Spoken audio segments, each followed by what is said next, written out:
That vulnerability of literally opening the loop up to another person means that you have absolutely no control over what's coming in.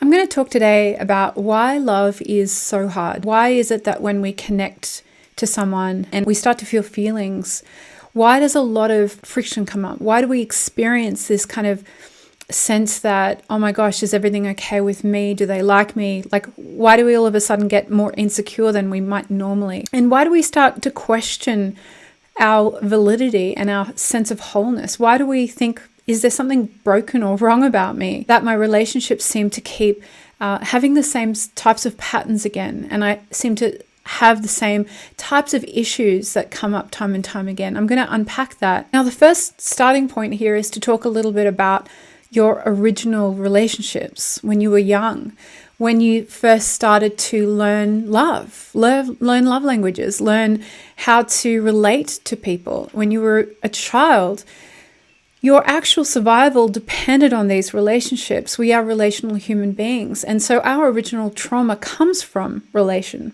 Because when we were super young, we were learning others' languages and their ways that they showed affection and the ways that they, engaged with the world. They became our language, so to speak. And so we actually learned this process of externalization in order to feel valid and secure and safe in the world. And I'm talking from the ages of 2 to 5 or 6, right? We did a lot of this subconscious. It's a program within us that we have inbuilt. It's a fantastic safety and survival mechanism.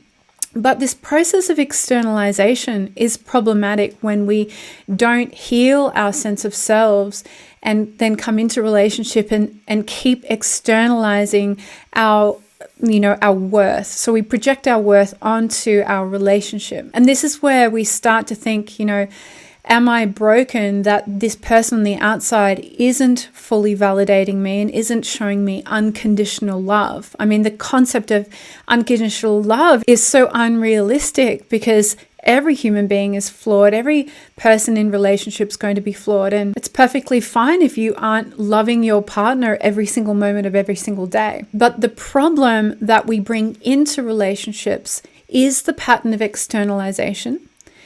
And what internally isn't happening is a broken sense of self-worth. We've learnt to personalize external things going on with our partner, with our friends, with our family, that because that's happening, there must be something wrong with me.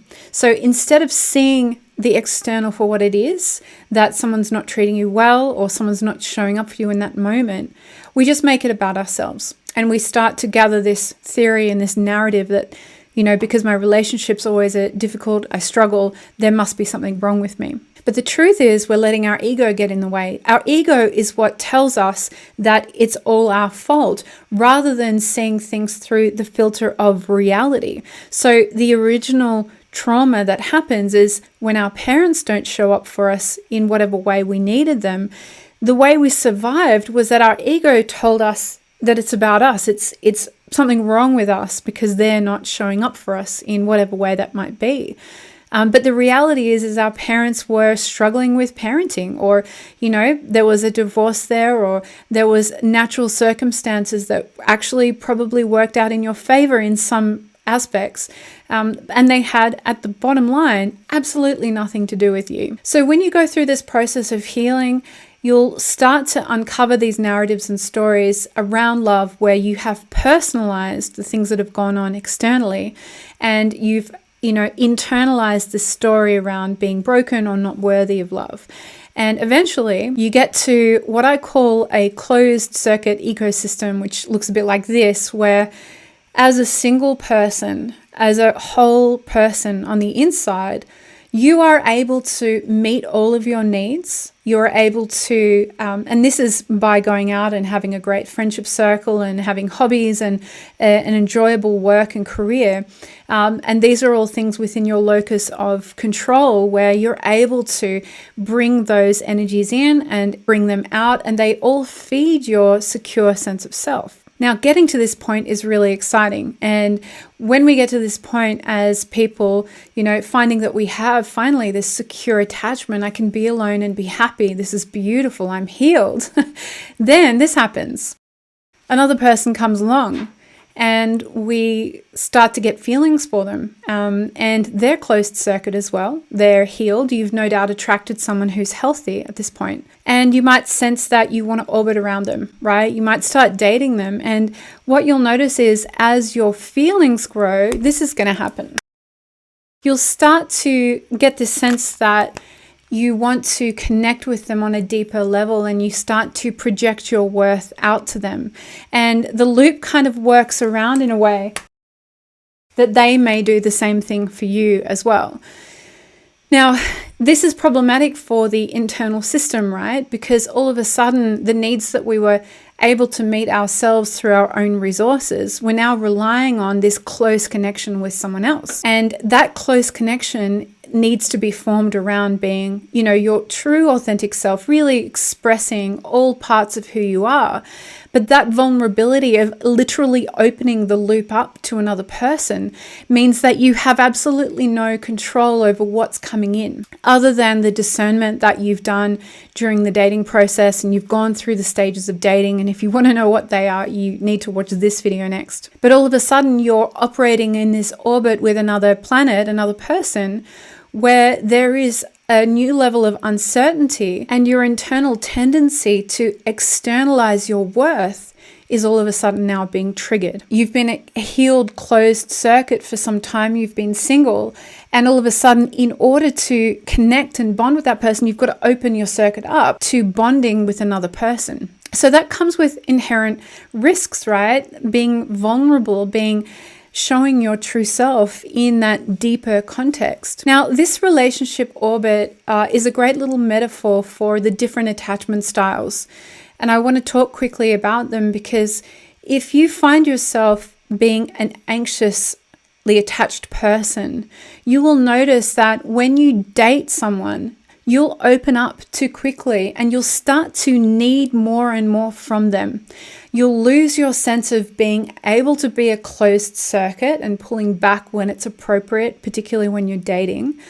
You'll lose that ability and you'll start trying to chase that connection more and more, because this kind of loop system just sort of falls apart.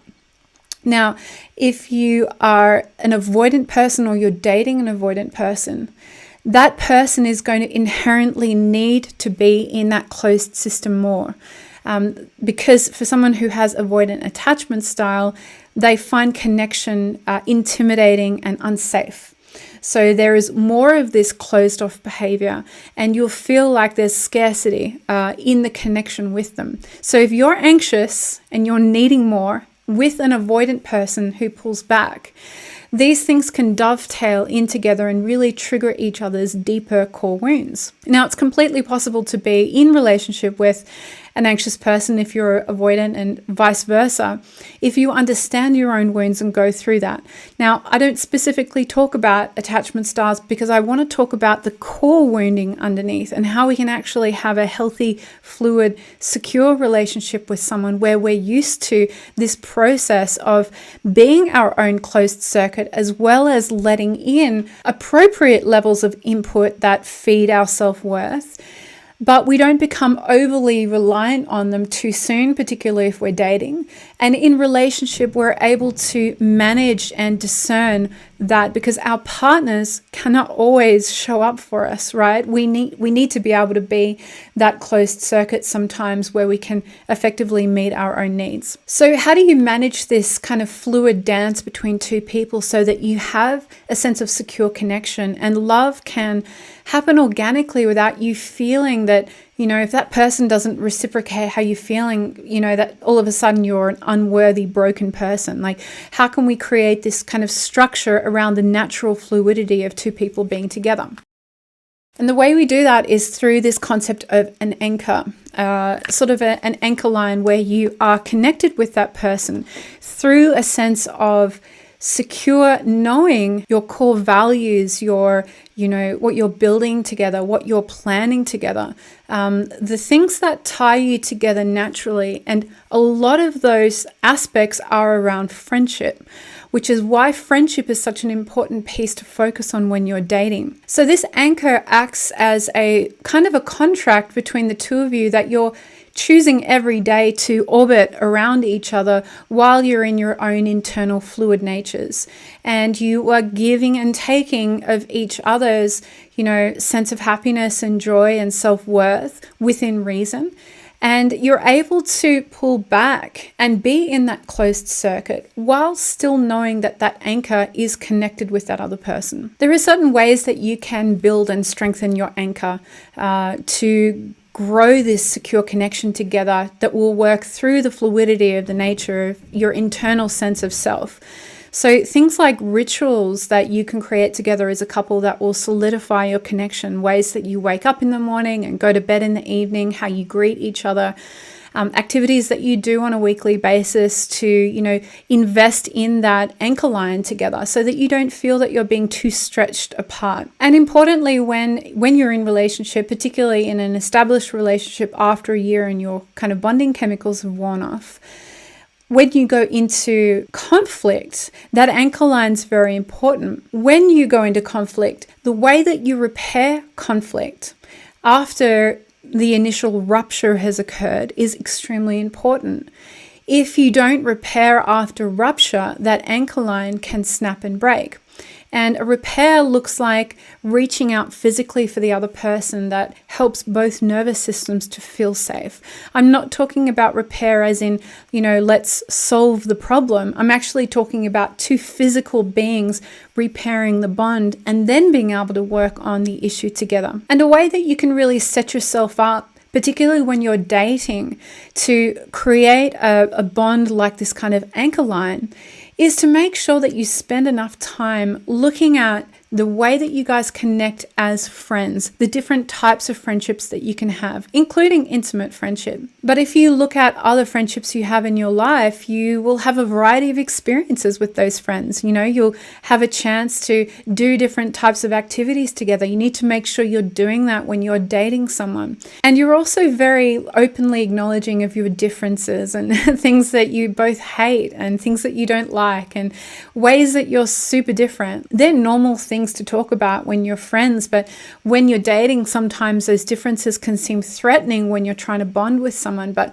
it's very important to be realistic about your differences as well, because they form this anchor line, which is effectively saying that I see you and I choose to be connected with you. The more that you show yourself and allow that anchor line to be connected in with you for who you truly are, right deep in there, the more you'll feel seen and loved and valued and heard for who you are. And you won't need to try and break open that loop and get your worthiness needs met from the other person in an inappropriate or excessive way. Now, if you struggle to really form that internal closed circuit where you can, meet all of your needs creatively in your life and be happy being single, I want you to know that there is a process that you can go through, a really simple 3-step process to do that. And I teach that in my masterclass, the proven 3 steps to a secure relationship.